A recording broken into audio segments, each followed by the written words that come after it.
Good afternoon. I thought my voice might carry down to the microphone. Well, we're so delighted to have you all here. This is a very special occasion for us. This is our second attempt because we had it all set up last year when we had a tornado warning and had to cancel. I've been here 17 years. This is the only tornado warning I can remember in 17 years here. I mean, hurricanes are just ordinary, right? We know how to handle that, but this was a whole new cup of tea for us. Well, thank you all for being here. We're very fortunate today, and I'll share some introductory remarks. Otto Frank felt the winds of history. He wrote that when many of my fellow countrymen changed into hordes of nationalistic, cruel, anti-Semitic criminals, I had to face the consequences. And though this hurt me deeply, I realized that Germany was not the world and left my country forever. Otto did not often share his pain, his most intimate experiences. He kept his daughter, Anne Frank, front and center. It was only with those most passionate about Anne, most committed to the mission, that he would return to the horrors he had lived. Otto's words were so important for understanding how the Franks left Germany for a new land and a new tongue on the heels of the Great Depression, facing the need to feed and shelter his family, that they are emblazoned on the wall of our exhibition across campus. When news of our new partnership with the Anne Frank House hit the media, it found the welcoming eyes of Father John Neiman, who is here with us today. Father John was one of 3 Americans who got to know Otto Frank extremely well. Father John immediately began to support the center, donating rare documents like the North Korean edition of the Diary of Anne Frank. I haven't read that one yet. And remarkably, the very first published words of Anne Frank in a small Dutch language magazine, which is arguably rarer even than the first editions of the diary. Father John immediately reached out to his second family, his near siblings, via Otto Frank's embrace, Ryan Cooper and Cara Wilson Granat. Of the 3, Cara had known Otto the longest, recruited to try out for the part of Anne Frank in the forthcoming movie, yes, in the 1950s. She did not get the part, but got something great, a lifelong relationship with Otto and his wife Fritzi, the helper Miep, and Jan Gies, and all of those who made up Anne Frank's world. Otto's quote from above came to Cara in a letter he wrote. Thanks to her extraordinary generosity, that letter and 120 others now find their home here at the University of South Carolina, thanks to a special partnership between university libraries and the Anne Frank Center. We're grateful for University Libraries and Dean Banush for allowing us to hold this event here where the letters live. Elizabeth Sudduth and Kate Boyd in particular have helped us make all of this possible. We appreciate that very much. Today we're incredibly fortunate to have the presence of these 3 siblings here. Cara will speak with us about her correspondence with Otto, and then she, Father John, and Ryan will join her to share stories and answer questions about their relationship with Otto, Fritzi, and the others. Both Cara and Ryan have copies of their books here, which they've generously agreed both to sign and to allow all proceeds to go to the Anne Frank Center. Cara Wilson Granat is an author, storyteller, motivational speaker, and TEDx speaker. Her books and talks embrace a universal theme of hope over adversity. She is the author of Tree of Hope. Anne Frank's father shares his wisdom with an American teen in the world, and Strength from Nature, simple lessons of life taught by the most unlikely masters, the nature teachers. Cara co-wrote with Mary Kate Scandone, Nick of Time, the Nick Scandone story. A champion Paralympian turns a death sentence into gold. She is often asked to be a consultant for, as well as participant in documentaries on Otto Frank. An avid animal and nature lover, she lives in Colorado with her husband, Peter, who's also with us today. Where did Peter go? Hiding in back. There's Peter. And now, without further ado, Cara, please.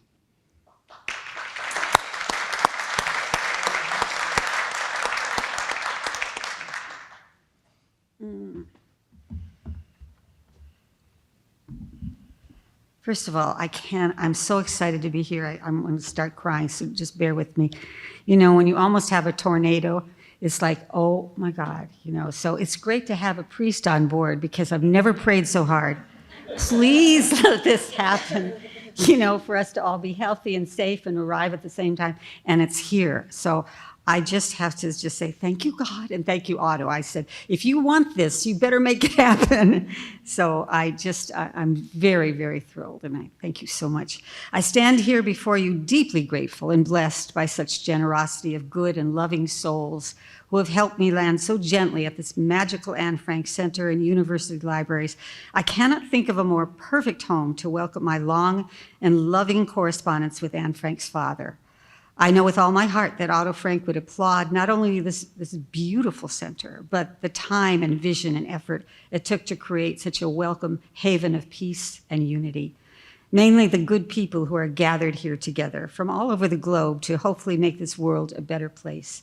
That's what Otto Frank was all about. We've been so privileged to work with some of these wonderful students while we've been here, and it's so moving. And he asked me what gives me hope. It's meeting them. I'm really blown away by that. We could have a whole other talk about these incredible students.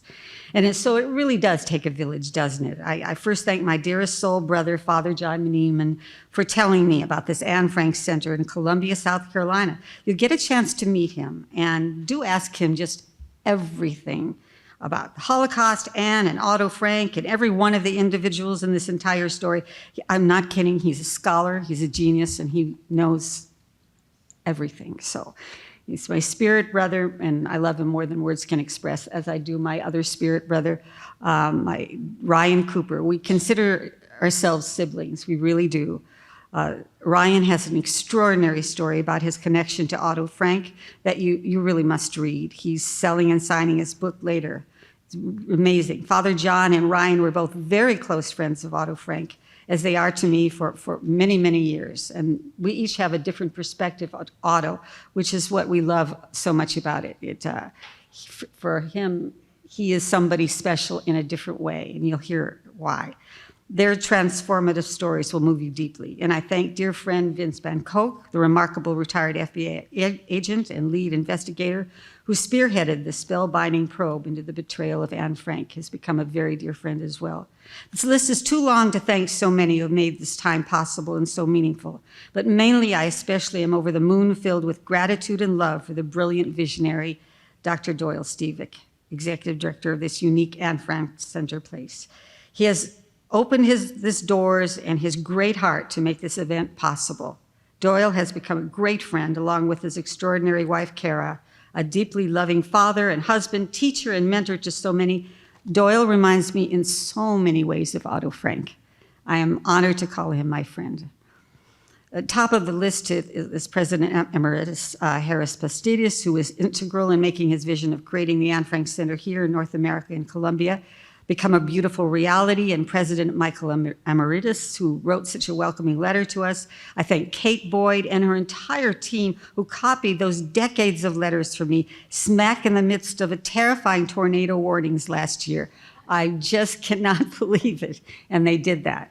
And Dean McNally, who partnered with the Anne Frank Center to establish the historical archives here, and Elizabeth Sudduth, who has coordinated everything so seamlessly, and Graham Duncan, who gave us that jaw-dropping tour of the vault last year, and Andrea Lamado, who did the oral history interview for us, and Jerry and Sue Klein, who lavished our little Otto family with such a beautiful luncheon, and Morgan Bailey, and Chad Kushins, and Diana Searle, and Coy Gibson, and Mario Haynes, and Devin Randall, and Gabriel, who have just gone over the board just helping us this time, and we're so grateful to you. Thank you. Finally, my beloved soulmate and husband, Peter Granat, way in the back there, who has shouldered me in this endless path with such patience and support and love. I cannot imagine experience all without you, my precious peach. Plus, exemplary friend, Jen Weathers, a longtime bestie. Jen's the absolute grace to my Frankie. You'll meet her. We're the most odd couple you'll ever meet, and we've been friends forever. I also welcome here my dear family, Alan Ogle Sauberman, my cousins who traveled over to be here, and Paul Meadow, publishing director, who published my final and favorite book on Otto, Tree of Hope. I am so blown away finally meeting you, Roy, and coworker Nicole Jock, who have gone the extra mile to celebrate this time. The book, I'm so proud of this book, and I'm so proud of the effort they put into it. I really, really am. It's the last. I'm not going to keep doing Otto Frank books, but that was my last. And They did a beautiful job, and I thank you. There's so many other people, family and friends who are here because, that couldn't be here in person, but I thank them. They know who they are, and I love them dearly. So, what started this journey? Doyle has referred to it. You told him some stuff. Okay, I'm sorry. Basically, Hollywood called. This was the mid-50s. As soon as I say that, I turn into a dinosaur, but whatever. And The Diary of Anne Frank had become a Broadway sensation, now to become a movie. I was 12 years old, living in the Southern California Valley, when I was discovered by a talent scout wanting me to try out for the sacred part of Anne at 20th Century Fox. Are you kidding me? Always longing to become a dancer or an actor, I was beside myself with excitement. Well, obviously, I didn't get the part. Millie Perkins did.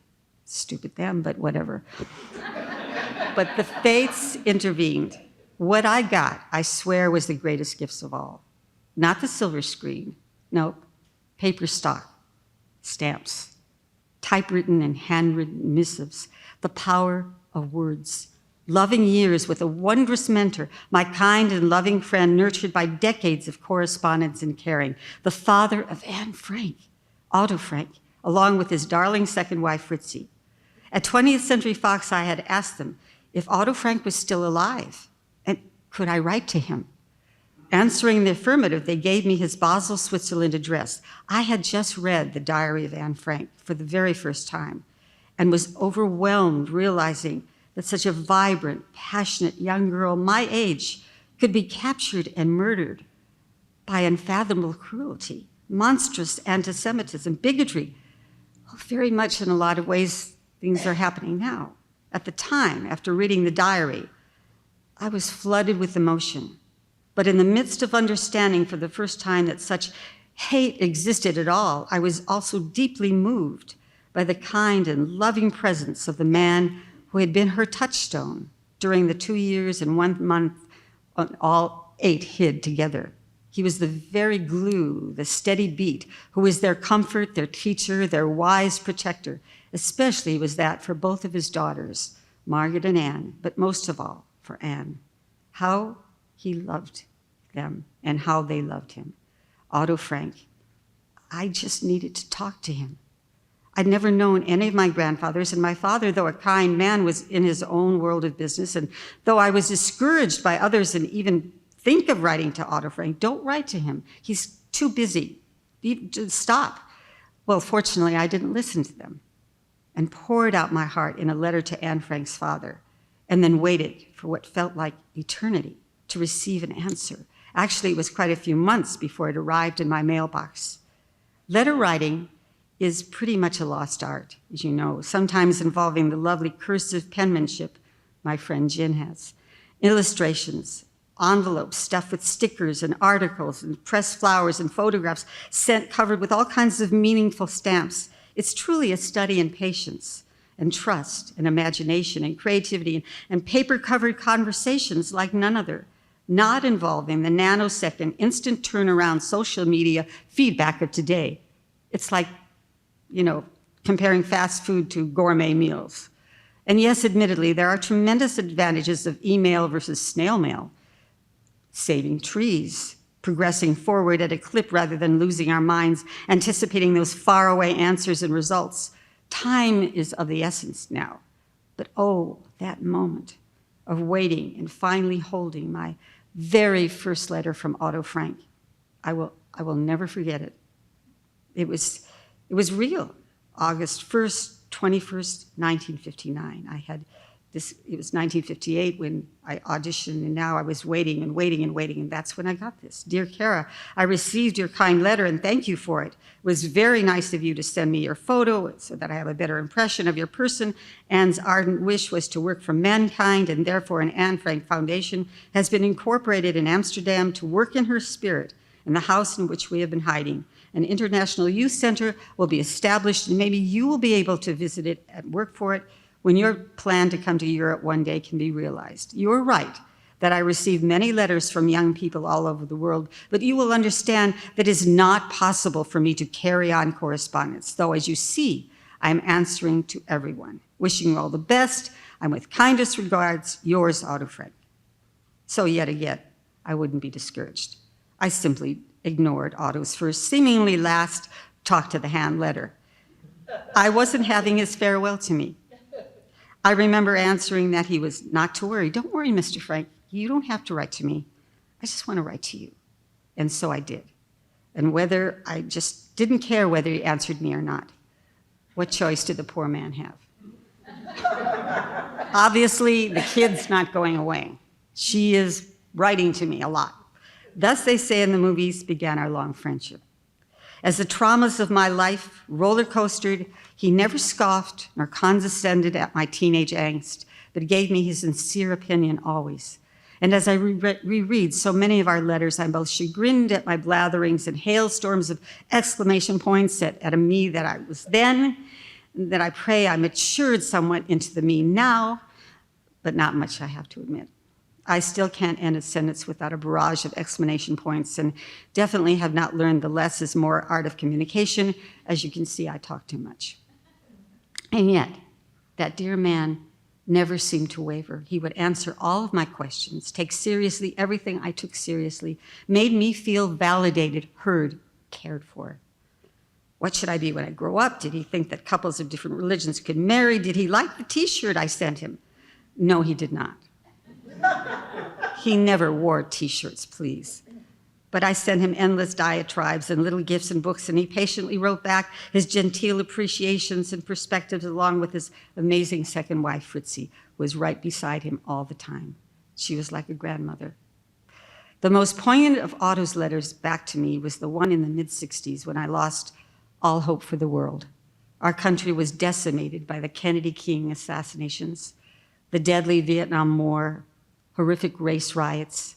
I couldn't believe what was happening, and in a passionate outburst of despair, I asked him how in the world he had so much hope, for I had none anymore. I would never bring a child into a world this cruel. Otto answered me this long, beautiful 2-page letter, and the excerpt is this: though the situation is far from satisfactory, you must not be desperate. Never give up.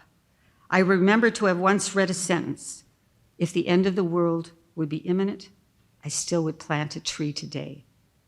When we lived in the annex, we had the advice vox ex spero, which means work and hope. I do not know if I ever wrote this to you. So you should not ask if you should bring a child into this world. Life goes on, and perhaps your child will bring the world one step further. Anne, who died as a victim of injustice and hatred, achieved something for mankind in her short life. Perhaps the new generation will live under quite different circumstances than we can imagine now, and will have quite different feeling of happiness. And here's the quote that Doyle expressed to you that is here in the Anne Frank, it's up on the wall. And it's so right. He says, you are right that at certain periods of my existence, the world around me collapsed. When most of the people in my country, Germany, turned into hordes of nationalistic, cruel, and anti-Semitic criminals, I had to face the consequences. And though this did hurt me deeply, I realized that Germany was not the world, and I left forever. When I returned from the concentration camp alone, I saw that a tragedy of inexpressible extent had hit the Jews, my people, and I was spared as one of them to testify, one of those who had lost his dear ones.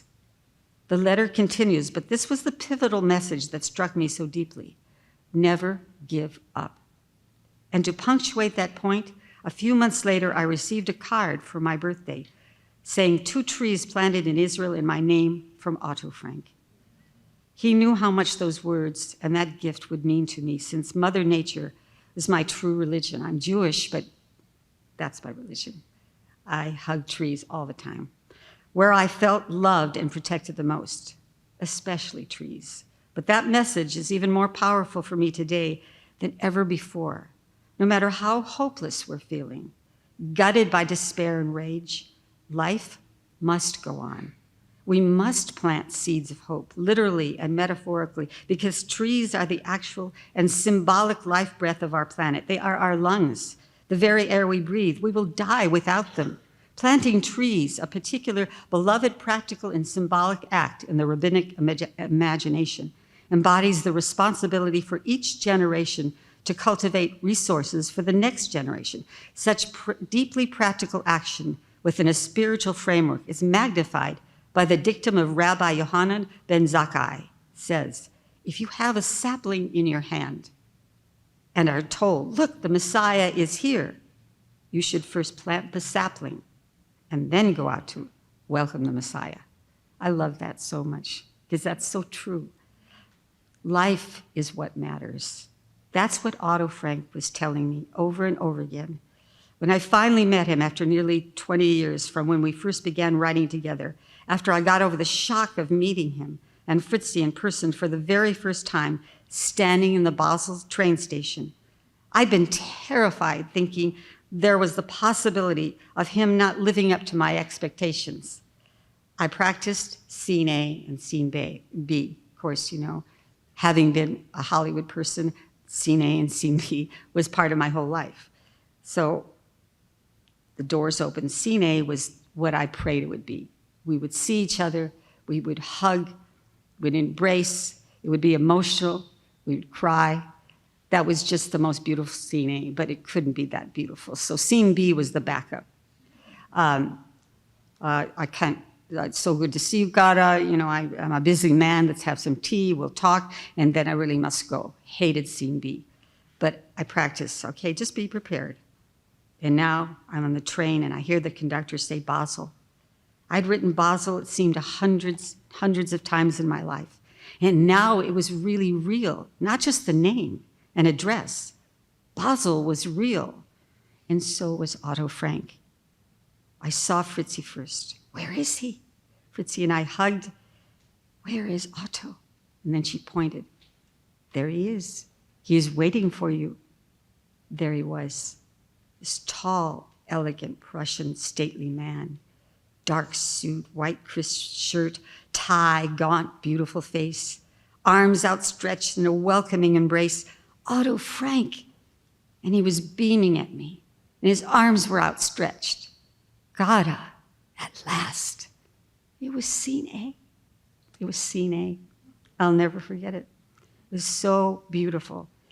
So we went, and I couldn't believe that all these years our letters documented so many of the key highlights of my life, and this man was part of them. College, marriage, babies, politics, growing awareness of a world I both loved and was struck down by, learning about hate in a way I never believed it, saw it, understood it, and yet there he was, always seemed to be, like a heartbeat, an anchor, a metronome, keeping time to my time. Beloved Otto Frank. And now today, having donated all those letters to the Anne Frank Center has made me think even more about the power of words. Think of it. Think of it. We are here today because of the impact of a young girl's words. This teenager, Anne Frank, found a way to express her deepest thoughts and feelings in a diary, and then many other notebooks while she and her loved ones were hiding from killers who wanted them obliterated because they were Jews. The killers accomplished their terrorist tasks, but grabbing all the valuables they could find, they left the greatest ones behind for the ages. Because there, strewn across the floor, were Anne Frank's words to eventually become immortal, echoed by children worldwide. She speaks for me, these children say. They say it over and over again. She speaks for me. Miep Gies, Otto Frank's loyal office assistant and friend, rescued all of Anne's writings after the Nazis had captured those 8. The other office workers wanted to read Anne's words, but Miep refused. No, she said. She knew how private Anne was, and she would save them all when she returned from the camps. It turned out to be a blessing that Miep had validated her young friend so much that she didn't read one word of it. Had she, Miep would have destroyed it all because she was named in the diary as all the others were. And Anne didn't have time to disguise the names that would have been a death knell for all of them. So Miep waited. She waited for Anne. And she put that diary in her desk, and she waited for Anne to return from the camps. It was only when Otto arrived alone from Auschwitz, the sole survivor of those 8, and after frantically trying to find out what happened to his daughters, only to discover their final demise, that Miep opened her desk and placed all of Anne's writings and the diary in front of the grief-stricken father with his head down. And she put it all in front of him and put his hands on top of the diary and said, "Here is your daughter's legacy." He couldn't believe it. He didn't even know that Miep had recovered it. And he hadn't read one word of it because Anne was so private. And when Otto opened that diary and began reading his beloved daughter's words for the very first time, he realized he thought he knew her more than anybody, and he didn't really know her at all. This vibrant, dramatic, funny girl she had this other side that she hid from them all. This was the Anne that was hiding inside the hiding place, that of her soul. As he read page after page in tears and shock, it leveled him. His youngest daughter was practically a stranger to him. He'd been the closest to her of all of them, and yet he had no idea she had the depth and brilliance and wisdom way beyond her years. How could he have been so ignorant of who she really was? It was like a double death for him, the death of his child and the death of not knowing who she really was. Fiercely private, he didn't want to share her words, but after showing them to his family and friends, they all encouraged him to do so. He eventually published her diary and gave voice to those children worldwide who needed to be heard and understood and protected. In the end, he acknowledged his daughter's final wishes to go on living even after my death. Less than a month before her capture, she wrote these words.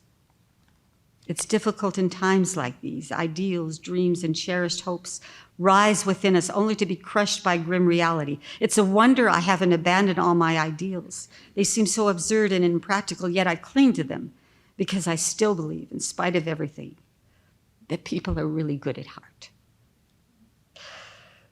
It's utterly impossible for me to build my life on a foundation of chaos, suffering, and death. I see the world being slowly transformed into a wilderness. I hear the approaching thunder that one day will destroy us too. I feel the suffering of millions, and yet when I look up at the sky, I somehow feel that everything will change for the better, that this cruelty too shall end, that peace and tranquility will return once more. And in the meantime, I must hold on to my ideals. Perhaps the day will come when I'll be able to realize them. The power of words, written words, spoken words, words to be cherished and honored and saved for ourselves and for others. When Otto told me about reading his daughter's words for the very first time, his eyes filled with tears, and he looked at me and said, "Know your children, Cara. Know your children." And then he walked over to a large cupboard and opened the doors, and I was stunned. From ceiling to floor, there were boxes and boxes and boxes filled with what looked like thousands of letters. Letters from young people all over the world. To dear Mr. Frank, to Papa Frank, Uncle Otto. Seeing my shocked face, he smiled gently. "Yes, Cara, you're not the only one I write to all these years." I guess so. I knew he wrote to others as Fritzy, with Fritzy right by his side, but I had no idea the enormity of his global correspondence. They were all races, all religions, and all reached out to this man, known by his precious daughters as Pim. It occurred to me that all of us letter writers helped dear Otto continue being the papa, the father that he was meant to be. And he had each of us, he gave us the guidance and compassion and acceptance of a beloved father figure. He saved our lives. He gave us hope. He encouraged us each and all to never give up. He was our cheerleader of the heart. This man who lost the dearest, most precious beings in the world, Anne and Margaret, in the Holocaust, made a choice to love over hate, to believe in hope over hopelessness. And that choice saved our lives. The power of words, dialogues of the heart, the sacredness of being validated. And oh, that moment I'll never forget. Otto reached into the vast cupboard and pulled out a huge box and set it in front of me. And these, he said, these are your letters. This huge box. He saved them. He saved my words. It wasn't what they said that mattered, but rather that I simply mattered to him like we all did, in a big, fat box. It was not unlike the big, fat box that the wonderful Kate Boyd and her team here last gifted me when they copied every one of my donated letters and cards for me to take home. And they did it during the kinds of scary tornado warnings. I simply cannot thank her and each of the team enough. So I stand here today with the greatest of gratitude, knowing that my beloved Otto is right here, cheering you on and wishing us all to never give up, to plant seeds of hope, to pick up a pebble. I have pebbles over there, please. Afterwards, get your pebble. That's your choice in life. That's choosing whether you want to be happy or sad or filled with despair or have hope. Take your pebble and remind yourself every day. I have to do it all the time. I fight hopelessness. I have so many pebbles in the house, it's ridiculous. Get your pebbles. You pick a pebble and know that it represents the positive choices we have over the negative ones, to send out ripples of love over hate, and to appreciate the beauty of what really matters, life. Thank you.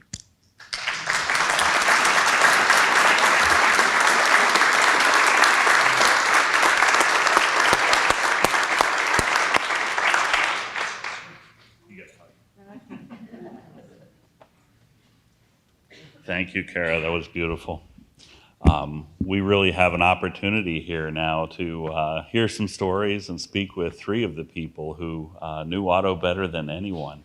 And one of the things that I thought might be fun is to have you tell us what your favorite stories of one another are. So if you were to ask one another, which stories do you want the others to share, what would they be? And Cara, if you'd like to start, you're more than welcome to. Tell about how we met, or just what? To invite them to share some of the experiences that you find most poignant. There's so many. Well, one thing, they have wonderful story. Did you do it? It's on. Okay, thank you. They have such incredible stories. I don't even want to muddy the water. But also, you can ask them many historical questions that I wouldn't even be able to deign to. Father John is a total scholar, so anything you want to ask him. And Ryan was practically adopted by Otto Frank. It's an amazing story. I love the story we talk about when you go into the attic with him. I think that's a beautiful story. You should tell them that. Okay. Yeah, but first, before I get into that story, a little bit of background, how very similar we are in many ways, but how different we are as well. And we each came to be enveloped by Otto Frank's love in different ways. For me, I came in a totally different situation. I had been raised as a Jehovah's Witness. My mother had passed away in 1969, and she left me with this tiny little shack in Monterey, California, where I was raised, where I grew up.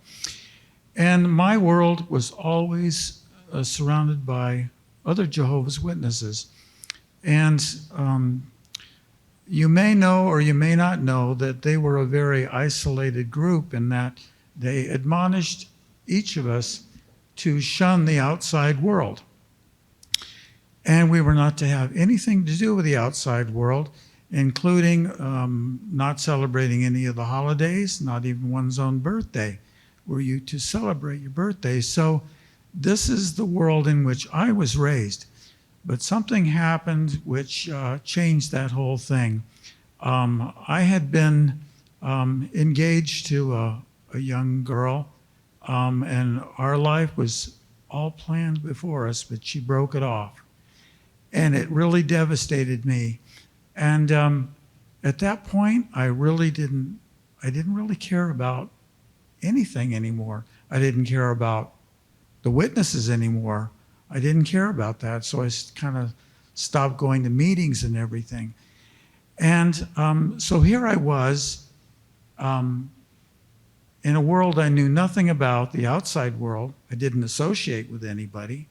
And there was the world of Jehovah's Witnesses who were slowly distancing themselves from me because I was no longer associated with them. So here I was, totally isolated, and it was during this period that I saw the movie The Diary of Anne Frank, which led me to read The Diary of Anne Frank, The Diary of a Young Girl, and it sparked an interest. It sparked something in me that I wanted to find out more about her. And so I was looking for other information, and I read a book by Ernest Schnabel, a German author who had met and interviewed all these people that were part of Anne's life, her short life. And then I read an article in a magazine about how young people were writing to Otto Frank, and he was answering every single one. And I thought, oh, that would be fabulous to do that. So I wrote to the Anne Frank Foundation seeking the addresses of all those people. I wanted Meep's address, I wanted all their addresses. And they wrote back and said, well, we can understand that you would like to do that, but some of them are dead now, and I don't think we're going to give you their addresses. However, we can give you Otto Frank's address. And that was the beginning. So I wrote to him the first time, and like Cara did, she poured out her heart, and I did exactly the same thing. There was no sense of hiding behind dry words or anything like that. So I wanted to let him know where I was coming from. And so I wondered also, would he write back? Would he write back? And I waited and I waited. And sure enough, there was the letter coming back. And Otto wrote to him, and he expressed that he admired the openness in which I wrote to him.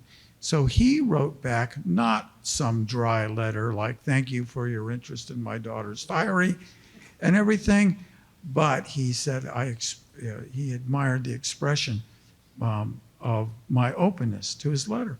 And he encouraged me to continue a correspondence. So I said, I have to meet this man.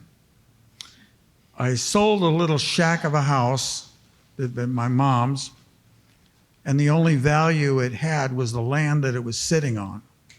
So I sold it for $4,000, and with that money, I made the trip to Basel, drove across the country, stayed with my uncle for a month, and flew to Basel. I never told my uncle what I was doing. I says, I'm going to Europe, I'm going to find a new life.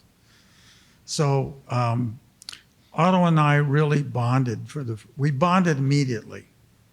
And I to this day, I think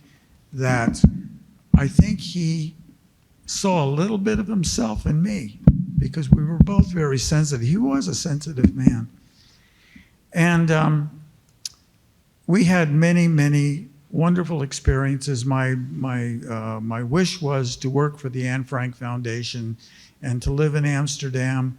And Otto Frank thought, well, I don't think that's going to be possible. Work permits are very difficult, but I will write a letter of introduction to the director at the foundation and see if you can maybe perhaps work as an English-speaking guide at the house.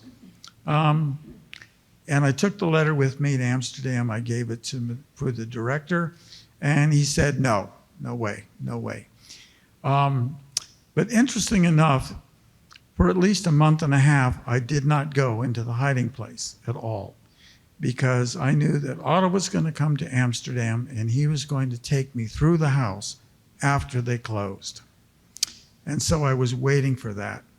And so he arrived, and that visit and that experience is one of the most intimate things that ever happened to me with Otto. So after all the tourists had cleared out of the house, it was all quiet. And Otto and I, we got up and we went into the hiding place. And he warned me to watch my head. If you step on the high step, you can knock your head off. as you're going through the low threshold of the doorway. So we started going through, and we went first into the room where Otto and Edith and Margaret stayed, and he pointed out the Allied map where he was, with pushpins, he was marking the advance of the Allies after the invasion, and then he pointed out the growth marks of Anne and Margaret on the wall, on the doorframe, that measured their heights as they grew up. And I noticed the M for Margaret, and I noticed the A for Anne. And then we went into Anne's room. And of course, to me, it was like the sacred room. You know, here was all the photographs of the movie stars and the royalty photographs of royalty that she had pasted on, and even some of her own drawings were up there on the walls.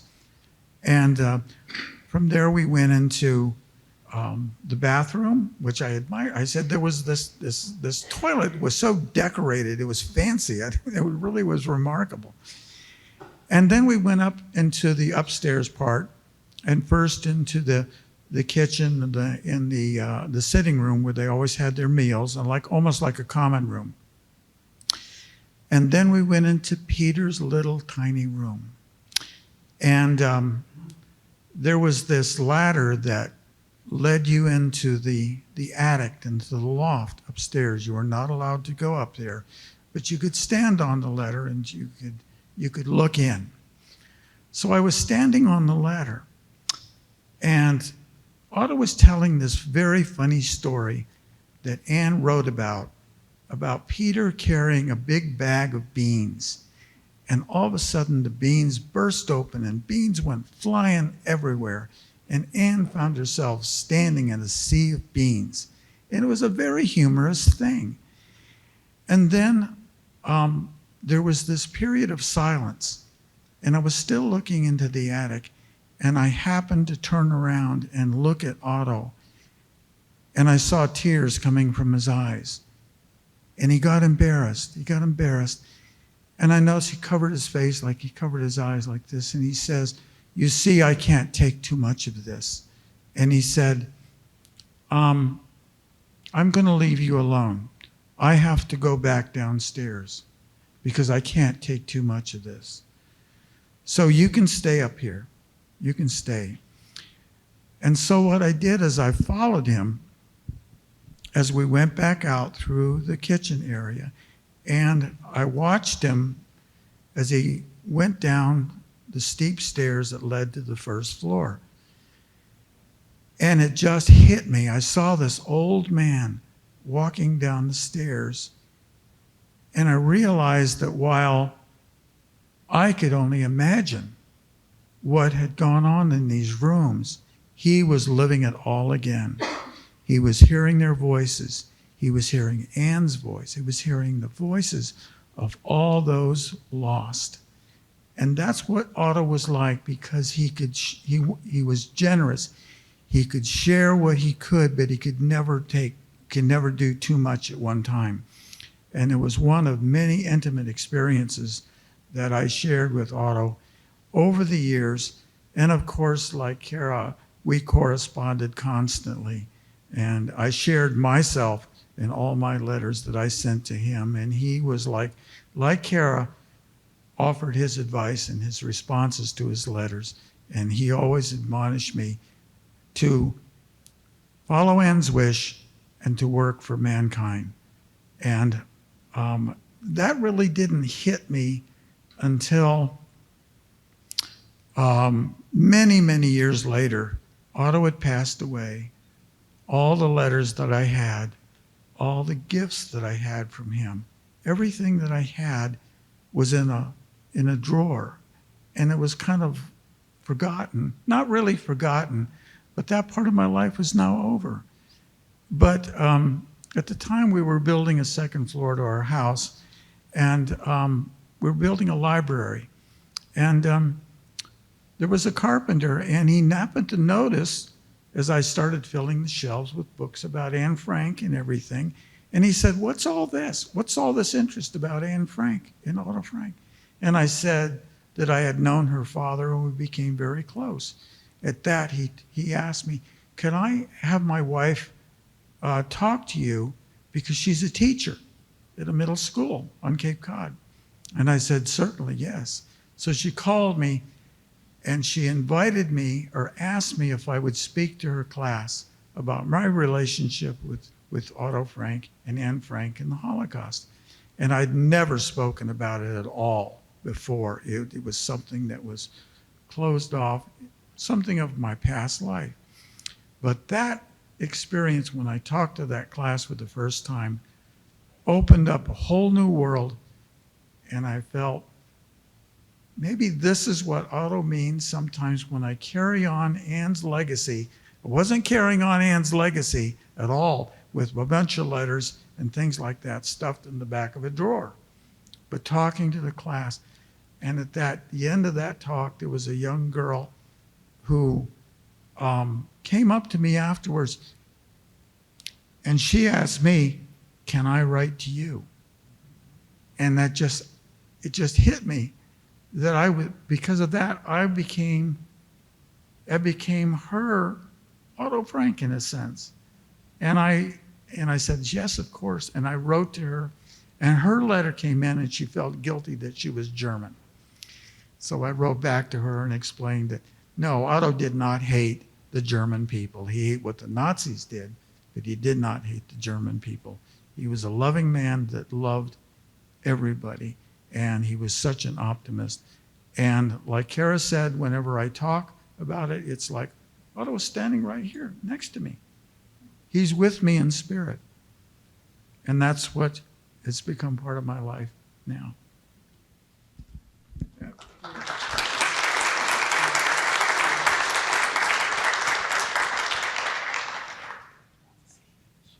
No, I'm handing it off to you. Okay, you already know what you're going to say? Okay. Well, I too had the privilege of knowing Otto Frank, but when I wrote to him for the first time, I didn't write with the idea that I would ever meet him. I just wanted to let him know how much the diary had impacted my life. But of course, like Cara, he wrote back a very nice letter. I wrote back to him and he said, well, I can't keep up a correspondence with you. So I did the same thing. I said, well, I'll write to you. You don't have to write back. But he did. He always did. And Otto was one of those people that all you had to do was know him for 5 minutes and you felt like you'd known him your whole life. He drew you in. He was so kind-hearted and loving and good, and you just felt in his presence, you just felt such a wonderful peace and a joy, and it was just so inspiring to be in his presence. But I thought I would share with you one of his greatest characteristics or attributes was he had a great sense of humor. And to carry on Cara's story, he, the movie was made by George Stevens. Now, he never saw a production of the play or the movie because he said it would be too much for him. He never, ever did. But he always encouraged, when he knew that there was going to be a production, he always encouraged cast members and would write to them. But he was invited to go to Hollywood by George Stevens and to come on the set of the movie. And what he was hoping to do, his real hope was to be able to talk to George Stevens and have him change some of the inaccuracies that were in the script, the historical, the facts and the characterizations. So he got up in his chair like this and he said, you know, John, we flew first class on the airplane. When we got to Los Angeles, they had their limousine waiting for us. We stayed only in the nicest hotels. We ate only at the finest restaurants. But they wasted all their money because they didn't listen to anything I told them. And which turned out to be a big disappointment for him. But he was thrilled, though, that anything that was out there about keeping Anne's story alive, he was very happy to have that. And when it came time, when Miep gave Otto the diary after he had gotten confirmation that the girls were not coming back from Bergen-Belsen, he, of course, originally, he had no idea at all of publishing it. But of course, he knew as he was reading through the diary, he knew that Anne wanted to, she was actually writing a novel based on the diary. And he started to think about it, but then he loaned copies to, or parts of the diary to friends of his, of close friends. And a couple of them said, "Oh, can I read the whole thing?" And he let them read the whole diary, and they came back and said, "Oh, Otto, you've got to publish this. You've got to share this with the world." And at first he said, no, but then as he thought about it, he finally came to the place where he said, "Well, yes, this, I think maybe we'll do, because this is what Anne wanted." And so he said to me, I went to all my friends, everybody who was still alive who knew Anne, and my friends, and I said, "What do you think? What do you think?" And he said, half of the people said, yes, you've got to publish this book. You've got to share it with the world. They said, yes. And he said, the other half said, "No, you're crazy. No one is going to want to read a diary kept by a teenager.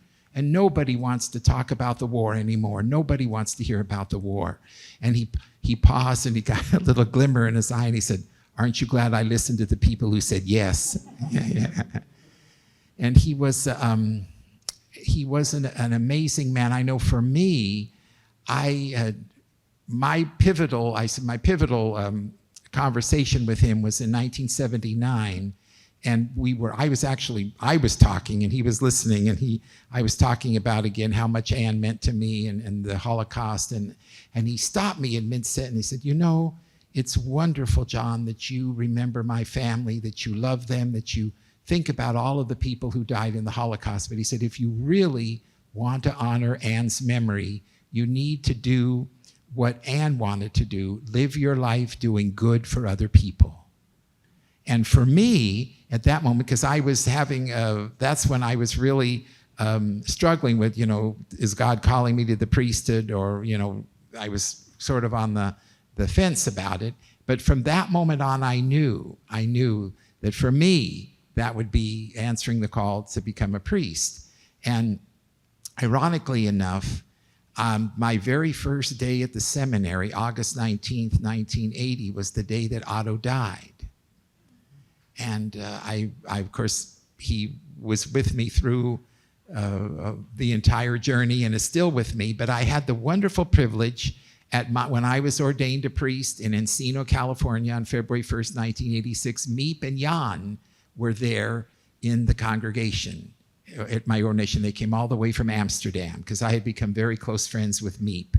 And she and Jan came all the way, as did probably at least probably 30 or 40 of my Holocaust survivor friends came to my ordination mass, which was a wonderful privilege. In fact, I said, if I'd had the choice between the Pope and Miep, I would have picked Miep. Yeah. Not that I didn't like the Pope, I don't mean that, but and I also thought I'd tell you a wonderful story. Fritzi, I kept in close contact with Fritzi after Otto died, and Fritzi's story was very, very much the same. She had been in hiding with her family. She and her daughter were in one place, her husband and son were in another place, and both were betrayed. They went to Auschwitz. She and her 15-year-old daughter, Eva, survived. Eva is still alive. She's going to be 94 in May, and she and Ryan are very, very close. And so Fritzi and I became very, very close friends. And one time when I was there with her, she looked at me and she goes, "John, is it true that you are celibate? You are celibate, yeah?" And I go, "Well, yes, I took a promise of celibacy." And she goes, "Yeah, celibate?" And I said, "Yes." And she says, "No, you can't do it. It's not possible. It's impossible to be celibate." And I said, "Oh, yes, I've been very faithful." No, I don't believe it. You can't do it. You can't do it. But she was just like Otto. She was full of goodness, of love, and a great sense of humor, kindness. And every time that I went to visit her, she always planned what I call a Catholic field trip. She took me to either to a monastery or she took me to a church. And one time we even went to in the Catholic Church, we have what we call a Corpus Christi procession, the body of Christ, where they carry the Eucharist through the streets, and everybody gets dressed up in their finest clothes, and they have banners, and it's really beautiful. It's this little town up in the mountains in Switzerland, just like from a movie. Here was the whole village out and she was so happy to be able to take me there. So like I'd never seen anything like that before. So Otto drew all of us in, and he gave us something that we could never, I don't know how we could ever say thank you for that, for everything that he gave us and continued to give us. I did have one opportunity to do something nice for him. You all know that there was a dentist who came into hiding, who Anne referred to in her pseudonyms that she met as Dussel, Dr. Dussel, but his real name was Pfeffer, Fritz Pfeffer. And he actually had a son who he had been able to get to England before the war started. So he spent the war in England, and after the war was over, he came to the United States, he came to California, changed his name to Peter Pepper, because Pfeffer is pepper, and he had a company in California called Peter Pepper Products, in which was he manufactured furniture and sold furniture from European firms. And someone had told me about him, and I called him one day, and he said, "Oh yes, come down, we'll have lunch." We became good friends. And I said, "Well, haven't you ever, Otto is still alive. Haven't you ever gone to see Otto?" And he goes, No, I never have. I wrote to him after the war, but I never met him. And I said, "Oh, you should go see him, because he could tell you all these stories about his dad. He's with your father in hiding and then in Auschwitz together." And I wrote to Otto, and he said, "Oh, yes, please tell him to come." And so we worked it out, and he went to Switzerland and had a wonderful meeting with Otto Frank the year before he died. And I got a lovely letter from Otto thanking me, saying, I have to thank you for this. And I'm so happy that I had a chance to meet him and to tell him about his father and to talk to him and have that opportunity. So it was nice to be able to do something nice for him. But he was one of those people, when you met him, after about 5 minutes, you felt like you'd known him all your life. And he had just, and of course we all have that bond together of having been able to spend that time with him and to be a part of his life and to know him. And I'll always be grateful to God that I had that opportunity. And like I said, I feel oftentimes that he's there, and I think about him. I don't think there's a day that goes by, and I'm sure you would both agree, that you don't think about him, and that he's very, very present. He and Fritzie. And of course, after all those years, they had 27 years of beautiful married life together. And in fact, one time I got up the nerve to ask Fritzie, I said, "Fritzie, did Otto ever talk to you about Edith, his first wife, Anne's mother?" And she said, "Well, let me tell you something. Otto loved Edith very, very much, but he loved me more." Yeah. And if you knew her, she wasn't being petty, she wasn't being mean, she just was saying what she felt, and for her perspective.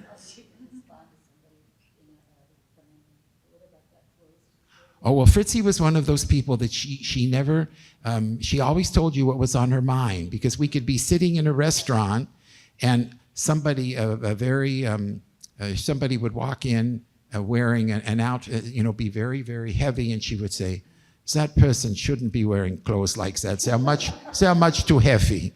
Yeah. And when we went to the art museum in Basel, she took me to the art museum, and we had gone through all these beautiful, the Renaissance and all these different eras of art. And when we got to modern art, she's standing there looking, and she goes, "This is terrible, awful. This is garbage. They should take it out and throw it in the trash. How does they call this art?" And she was... But she was a lovely, lovely lady, full of goodness and kindness. I guess what impressed me and continues to inspire, here were people who had suffered terribly, terrible losses, terrible suffering. And if anybody had the right to say the world sucks, it was them. But it was just the opposite. They loved, if they met you, they loved you.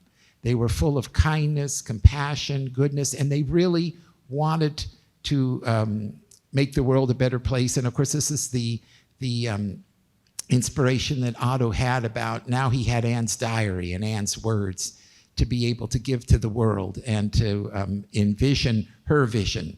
Because Anne said, I want to live my life doing good for other people, even people I've never met. And she also wrote in one of her essays that nobody has to wait a minute to make the world a better place. And no one ever became poor by giving. And she wrote that when she was 14. And to think the inspiration that I get from that is just, I can't even put it into words. But thank you for allowing us to speak tonight, to share Cara's platform, and to be with all of you here. And it was a great joy and a privilege. Thank you.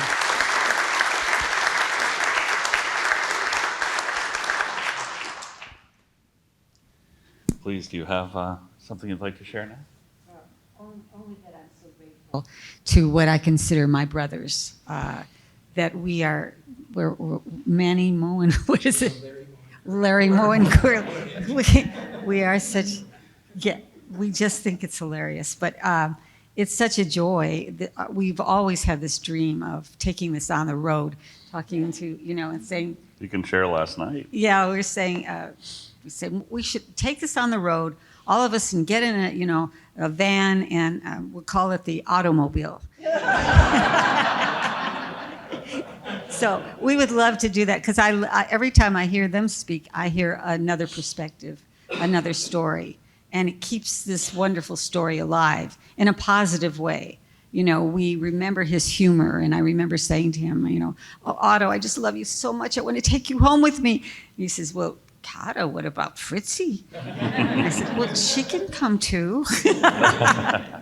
But as you went to a museum, I love animals, and I was able to get a behind the scenes at the Basel Zoo with, I had worked at the LA Zoo. And so here, this wonderful people who survived the Holocaust, and I'm dragging around the zoo. It was like they were exhausted, but Fritzy had so much energy, and we had Otto sit on a bench, and we said, we'll be back for you. And we went all around looking at the animals together. She was a delight. She was amazing and very, very strong-willed. And I remember saying to her, does it ever bother you that Otto gets so much attention? She looked at me, she says, no, this is what he's, I'm here for. Her whole life was for him. It was beautiful. Wasn't it, we saw that there was so much love. So when I saw him, and towards the end of his life, there was a peace that he had come to peaceful terms, and didn't want to talk about. When I asked him, do you know who betrayed you? And he said, it doesn't matter.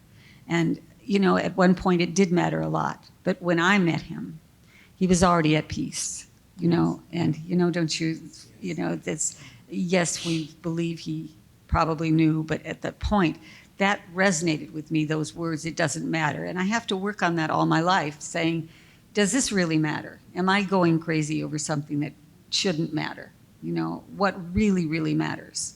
And he really looked directly at me, and he was telling me more than, I understood, Don't you find that? Yes, so this is a joy, and we thank you so much for this. This is such an honor for us. And we just hope it continues. We'll have to get that automobile going. I think we have the start of a tradition we here. Have to do and, this. We have to do this. It's no understatement, I think, to say we all feel Otto spirit here, thanks to the three Very of you. much. You brought it here to us, and all the stories I know you can share. When Otto declined to name or pursue the question of the betrayal, you told me that he was thinking of the man's children. That's right. And the impact on the children. Do you recall that anecdote? Would you share that? He didn't say it to me, but he said it to me. He said it to me, all right. Would you share that? I wrote it down, and I didn't get into the conversations a lot. Well, I made what I thought at the time, and fortunately it wasn't a faux pas, but in my first meeting with Otto, one of the things I asked him, I said, Otto, would you tell me about Auschwitz? What it was like for you there? And he looked at me and said, oh, no. I never, ever talk about that, ever, to anyone. I tell them, you can go to the book and get a library. And I was thinking, oh, I've really blown it. You know, here I am sitting with Otto Frank. He's going to ask me to leave, or he's going to go take a nap or something. But then he paused, which seemed like a minute, but it was probably only a few seconds. But he said, because you love Anne so much, I'll tell you. And so he spent the next, 45 minutes telling me all about, after they were arrested in Westerbork and then in Auschwitz and his liberation. And then when I asked him about, then I went and asked him about the betrayal, and of course he didn't discuss that either. But he said, I had to think very hard about that because this man had children, and I knew that the children would suffer if this was known that their father had been the betrayer, and I didn't want that. And I thought, here's how the compassion to even think about that. He just said, no, I couldn't do that. So yes, initially in the beginning he was very much wanted to find out, but then later on, like Cara said, it didn't matter. It didn't matter. So I think it matters probably more to us than because we want to know, because that's what Vince has been worked on so diligently all those years to try to find out who did betray the family, and yeah. So, but without Otto, we wouldn't have had Anne, and without Meep, we wouldn't have had Otto. And Meep's someone I think you all knew well, and maybe she's a little under the radar still, but I think you all have wonderful stories to share about her and her personality. Cara, would you like to start and share a couple comments? And then I'll pass this on to you. Yeah, each one, you have some wonderful stories about Meep. She was the one that took me to the Anne Frank house in Amsterdam, and I met her there, and because Buddy Elias, Otto's nephew, I loved him, and he said, you've got to meet Meep. Let her take you through the Anne Frank house before you go see Otto and Anne. And so I went to Amsterdam, and I waited, and there she showed up, this feisty little Viennese lady in her little jacket, and with her husband, Jan, this tall man. And you could see where she hated to be called a hero, but oh my gosh, you could see this is somebody you don't mess with. And she had an attitude just so driven about her, And so she takes me by the arm, and sort of bookended me and walked me through the Anne Frank house. I'm thinking, I am in the Anne Frank house with Meep geese. This is unbelievable. And now there are tourists all around, everywhere. And she's saying, and this is where they ate, the family would eat, and this was Peter's room, and this was Anne, where she would write. And she said, and here, right here, is where I found the diary. And the place went, what? They was just shocked, and they turned around and looked at her. He said, who are you? And she says, well, did you read the diary? I'm Meep. And I mean, it was like being with a rock star. They're crying and taking pictures and hugging her. She was a powerful, amazing lady, and I did get a chance to sit with her and spend some time in her apartment, and she said every August 4th, the day that they were captured, was a very sad day for them. They would light a candle, and it was profoundly sad because she had helped these people through all those years, going around Holland and trying to collect money for food for all these people, but not making it obvious. And it was a tremendous amount of responsibility, and she never complained. She was Anne adored her, and she had this, Meep would have this special knock on the door, and she knew it was her. Meep, tell us the news, tell us the news. And later, we found out that she was hiding a student in her own apartment while she was feeding all these people who didn't want to join the SS. So it's quite a story. But these two have a really close relationship with me. I did see her, and I did write with her, and I thought she was an amazing person. But they became very close friends with her. So I can relate maybe a couple of incidents with Meep that showed me the character that she was. The very first one was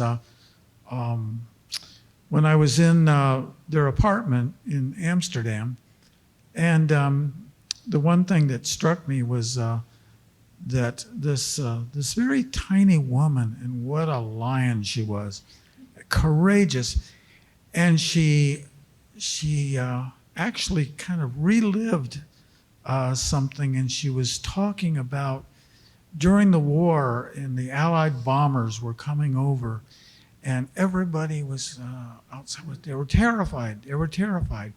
And Meep and she did it. She did it. She went and she stood next to the window that overlooked the street, and she raised her fist like that, and she said, "More bombs, more bombs."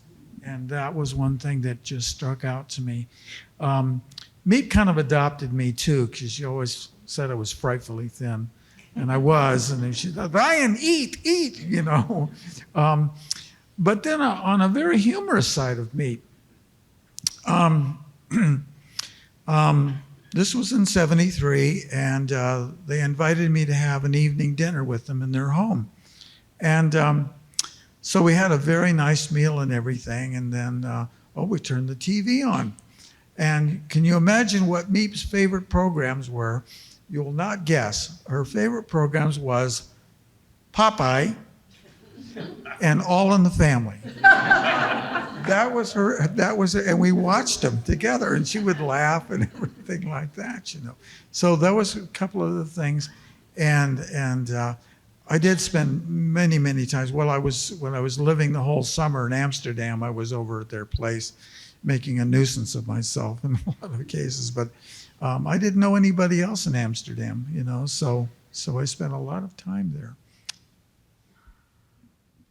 Well, Ryan and I both had the privilege of, in 2009, February 15th, of being at Meep's 100th birthday party. There were 3 non-family members that were invited, and we were 2 of them. The other was the lady Allison Leslie Gold, who wrote the book with Meep, Anne Frank Remembered. But I got to know Meep, and I met her in 1980, and we were friends, you know, for 30 years.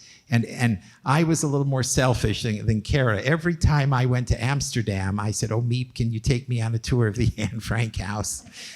And she always said yes. And the very same thing when she would say, "This is where I found the diary." It was just like you, all of a sudden, all these people, you know, and who is this? Who is this?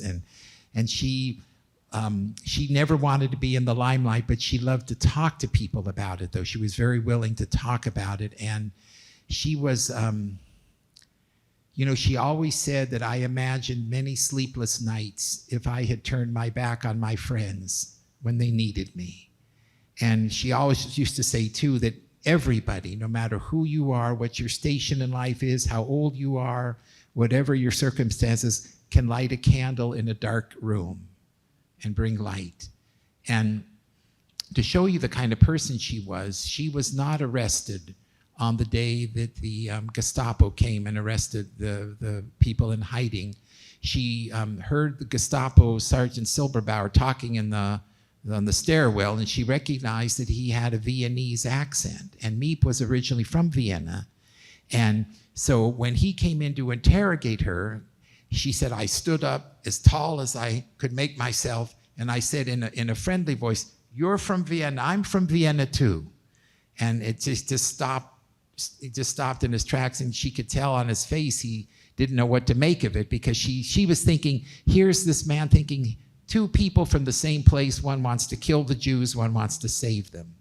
So he screamed and screamed and screamed at her, but he let her go. And that was on a Friday. That weekend, when some of the salespeople had come back to have their orders turned in and filled, and when they found out what had happened, they came to Meep and they said, "Look, we can raise a lot of money. Everyone loved Otto. We'll raise money, and you can go down to Gestapo headquarters. Maybe this man you can buy them back." And so Monday morning, she went down with all this money to Gestapo headquarters, and the Sergeant Silberbauer said, "I can't do anything today. Come back tomorrow." So she came back the next day, and he said, "I can't do anything now. I could one time, but no more, I can't." And she said, "I don't believe you." He says, "Well, go upstairs to my boss." So she went upstairs and she knocked on the door, and she could hear the BBC. She could hear English on the radio. And she opened the door, and here were all these high-ranking German officers sitting around a table listening to the BBC, which was forbidden. It was against the law. And she said, figure, well, what have I got to lose now? So she said, who here is the boss? And she said this man got up and just came over and just said, you Schwein, and pushed her and said, get out. And pushed her out the door back into the hallway. And she said, you know what else? I can't, there's nothing else I can do. I can't do anything else. But she put herself in harm's way all those times. And then, as Cara mentioned, and she had mentioned this to me, she said, no, I didn't read the diary because it was Anne's diary and I wanted to respect her privacy. And what she wanted to do, she said, you know what I was looking forward to doing is when Anne came back, I was going to open my drawer, take the diary in my hands and say, look, Anne, I saved your diary. And I wanted to see the smile on her face. But of course that didn't happen.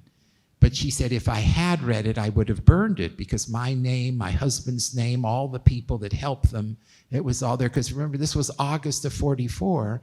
Amsterdam wasn't liberated until May of 45. So there was still, several months of occupation. So she was one of these amazing people that when the time came, she said, when my friends needed me, I was there for them.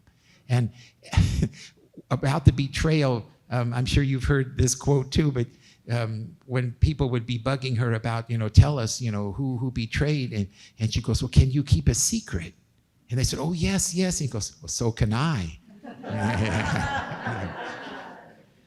But she was, every time she always cooked for me. She always cooked my favorite Dutch dish is the boerenkool met wurst, which is a farmer's cabbage with sausage and mashed potatoes, which is really good. And the pea soup, the erwten soup, which is a famous soup with big chunks of sausage in it. And she would always cook for me, and we'd go on walks together, she and Jan and I, and always welcomed me into her home, and was just getting to know her. And then, of course, having her come to Los Angeles. And, of course, we had that wonderful lunch, remember, at your house? Yes, well, Cara's a vegetarian, and she served a wonderful pasta which had all these bacon bits in it. Or at least I thought they were bacon bits. They weren't bacon bits. But Meep, they came and were at my ordination, and we had the chance to show them around. And we were all together for that. It was a wonderful to have her there. And KNBC in Los Angeles came out and actually did a story about Meep and talked to her and Jan and to my Holocaust survivor friends and broadcast it on the news that night. Cardinal Mahoney gave them permission to film the ordination. And so it was a wonderful moment. But she was, and she hadn't seen Ryan for many, many years. And Ryan had been sending her through the mail copies of letters the students wrote after Ryan gave his talk. And she would show them to me. And I think she got confused because she was older and she'd had a stroke. And she didn't realize that the Ryan who was writing to her was the same Ryan that she had known. And I said, well, Ryan, as soon as she sees you, she's going to know. And she walked, I got to see this because I was standing behind Ryan when Meep looked into his face, and it, for a couple seconds, and then all of a sudden she realized who this was, and she got the biggest smile on her face and goes, Ryan, and she hugged him. So she was again a wonderful inspiration, a wonderful friend, everything that a person should be. She was goodness, compassion, kindness, and again, like so many other good Dutch people, the willingness to risk her life. Because, remember, after the war, people who hid Jews didn't go around saying, oh, I hid Jews during the war.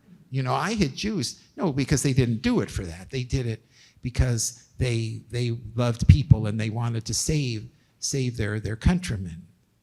And many paid the ultimate price. Many paid with their life or years in prisons and concentration camps.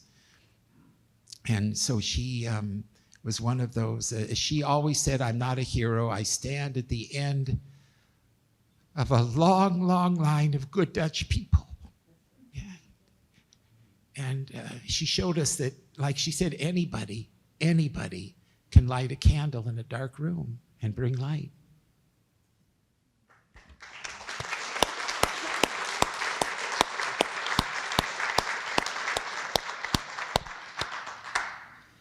Thank you. This was just extraordinary, wonderful spellbinding for me.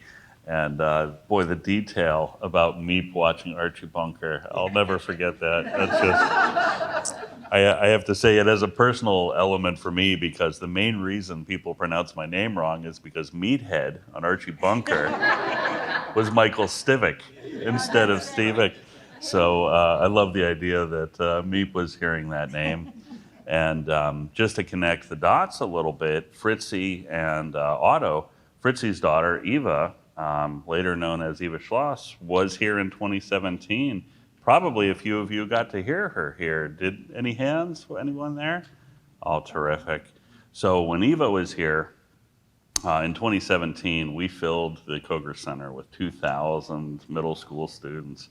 And the university was concerned, or will they behave appropriately, all these middle schoolers? And they gave her 3 standing ovations. It was really extraordinary. But there are some just beautiful moments. Anne Frank Remembered became a documentary. And when you see that, Peter Pepper meets Meep on camera. And of course, Anne just, what was her name for him, Mr. Stupidhead or something, was very hard to have your father described that way. And what it meant that Meep was so kind to him was everything. But it was Eva who went into the men's barracks at Auschwitz at Liberation and saw Mr. Frank. And that's where they connected for that 6-month journey home, and eventually married. And somehow Otto dealt with the anger, but it took Eva 40 years before she was able to deal with the anger and begin to speak about it. Extraordinary things. Well, one of the things we try to bring home at the center is the importance of being an upstander, right? That our actions have consequences, our pebbles have ripples, and they continue to affect people. And that's based on the idea that there may be terrible problems in the world, but we are able to do something meaningful. And that's fundamentally an optimistic way of looking at the world. And I think that's really what came home for me most during your visit this time was just the power they had facing despair, genocide, losing everything, to find hope nonetheless has been just absolutely inspirational. So thank you for being here. One more fun fact. Yeah. Building what Ryan said, Fritzy's favorite show was Dallas. Fritz's favorite show was Dallas. Wonderful. So here's what we have now. These 3 are available to take questions until 9 o'clock, just not all here. So if you'd like to stay with us, we'll head over to the Anne Frank Center and have some food and drinks and speak with them after. Here we have Ryan's book and Cara's book too. So they'd be delighted to answer a question and sign a book for you. They also have the pebbles for you to take one and have that as a memento today.